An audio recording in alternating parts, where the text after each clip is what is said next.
Hey audiophiles, I wanted to make a little video to kind of show how I personally attempt to repair woofer dings. Some of them are fixable, some of them are not.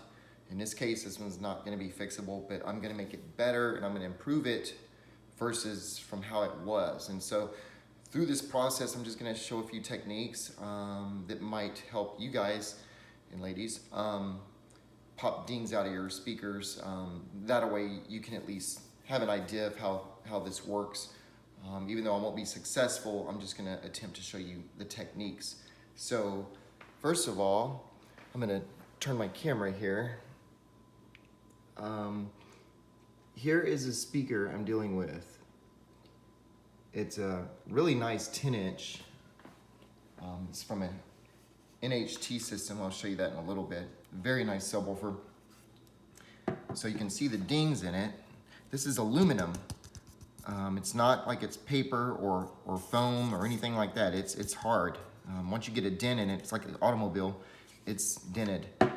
Oftentimes you can take some tape like this and put it over the ding gently, and you can pop it out. So that's one way that you can try to remove a dent, but as you can see, it did nothing to this because it's really stout. There were 2 dents in here. This one was pretty bad too, but I've already popped this one out slightly. It's still not perfect, but again, just for reference to show you some techniques. You can also use a straw and suck on it and try to, put it on the dent and pull it out. You can also even just put your lips on the ding itself and try to suck it out. People have done that and it seems to work. I'm not sure if I ever have, but it does make sense. One of my favorite things to do is I will take a vacuum cleaner and I will attach the straw to it, and I use my hand as kind of my, I guess, my suction ability. Like I can remove my hand when I want it to let go, and it doesn't suck as hard, so I don't damage anything.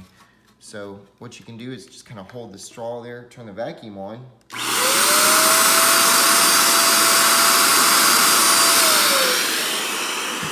And you can pop out dents that way, and that usually works. This is one of my most successful methods.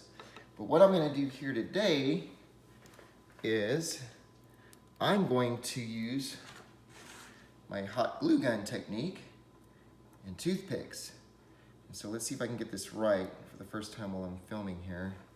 Make sure the camera's still going. Yeah, looks good. So I'm going to just apply some hot glue, stick the toothpicks in there, and I'm just gonna let it dry.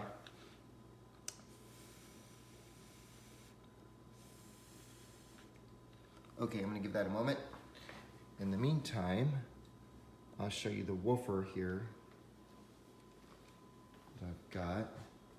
It's a beautiful subwoofer, extremely powerful, and in really good condition. Other than that dented speaker cone or diaphragm, it's beautiful, it's gorgeous.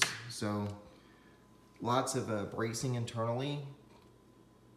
Good, guess it's got some polyfill in there. And this thing just sounds phenomenal. One of my favorite subs. In the 10-inch realm, this thing, it sounds like most 15-inch subs. I'm not kidding you. They do make a 12-inch model too. But anyways, I haven't had the 12-inch. I'd love to get my hands on the 12-inch to see what it does. But it fills up this entire room. I mean, it's got more bass than I need in this room. And this is a pretty large room. So surprisingly, that little sucker gets crazy. Okay.